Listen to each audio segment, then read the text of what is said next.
thing that I find really interesting about World War II is how different cultures teach about the subject. So, like in Britain, obviously we talk about the stuff that Britain is involved with, the Battle of Britain, D-Day, the invasion of Germany, and all this. America, something similar, and obviously talk about the Pacific because that's what you're involved with. When I was talking to my girlfriend, who's Italian, she didn't know what D-Day was. Now, I'm sure lots of Italians might do, but in general, Italy are taught their own branch of history because Italy had its own big part to play in World War II.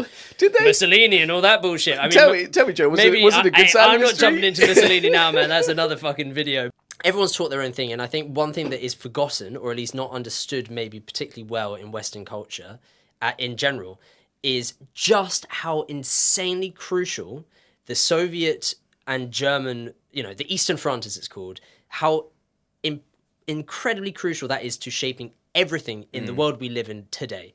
Because not only did the Soviets literally pretty much lose an entire generation of men and also, civilians, women and children, but they felt, this is generational trauma that they bring to them to the present day. And even though we might have been on the same side as allies, I think the Soviets certainly to this day, just throughout history, have just been brought up to believe, and to some credit, understand that they are the ones that beat the Nazis. They are the ones that have survived this horrific. The Nazis and Hitler wanted to kill all the Jews. They also wanted to kill all the Bolshevik Russians.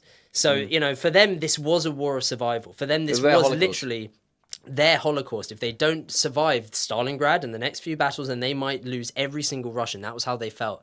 And so that's kind of shaped this kind of stern, stoic Russian interpretation of the world that, maybe everyone's against us and we have to fight tooth and nail because we already had to do it once and it was as brutal as it comes.